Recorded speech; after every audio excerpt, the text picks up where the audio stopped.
Fala pessoal, tudo certinho? Espero que estejam bem. Hoje nós vamos ver um pouquinho sobre projeção ortogonal e distância, tá? Dentro da geometria espacial. Então vamos lá. Quando a gente fala em projeção ortogonal, né? Projeção ortogonal de um ponto sobre um plano é quando eu pego esse ponto, tá? E projeto ele perpendicularmente. É como a ideia de uma sombra, tá? De fazer uma sombra.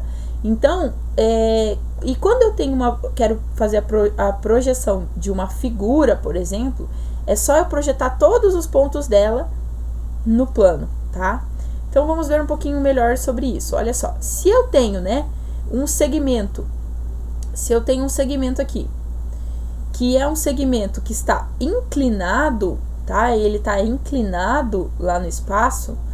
Se eu fizer a projeção ortogonal desse segmento, desse segmento lá no plano, os pontos eles vão estar na horizontal, tá legal? Então eu vou projetar lá cada um dos pontos no plano. E aí o que acontece? O segmento que eu vou formar lá embaixo, o segmento, vamos chamar ali os pontos de A e B, o segmento A', B', ele vai ter uma medida menor do que a do segmento inclinado que está lá no espaço, tá? Quanto maior essa inclinação, maior essa diferença, tá? Menor vai ser quando eu vou aumentando a inclinação lá no espaço, eu vou diminuindo o comprimento da projeção, tá? Do segmento de projeção lá embaixo. E aí, se eu tiver um segmento, né? Se eu inclinar tanto ao ponto dele ficar vertical, a projeção desse segmento vai ser um único ponto, né? Como o terceiro caso que a gente tem aí na figura. Ok?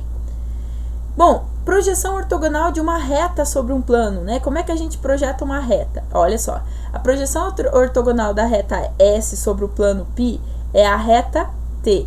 Então, olha só, eu tenho uma reta lá no espaço, né? Se eu projetar ela no plano, eu vou ter uma nova reta, ok?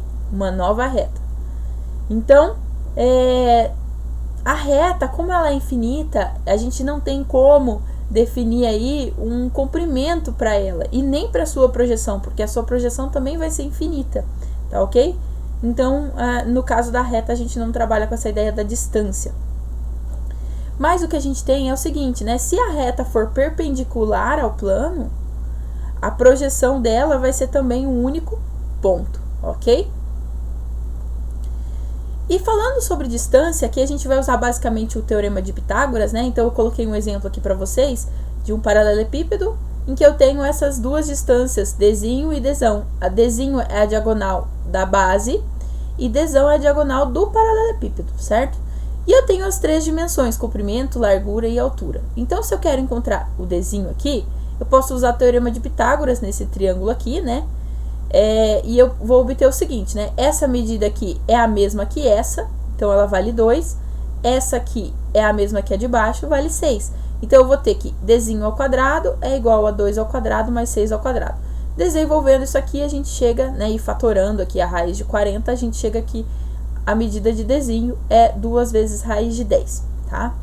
Mesma coisa para o Dzão aqui, que é a diagonal do paralelepípedo, né? Então, eu posso olhar para esse triângulo aqui, tá? Que é interno aí ao paralelepípedo.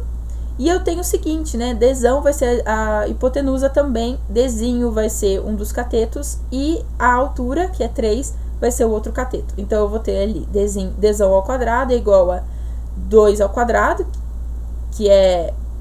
Opa, tem algum erro aqui, né, gente? Ah, tá. Em vez da gente usar o 2 raiz de 10 aqui, agora que eu lembrei o que eu fiz.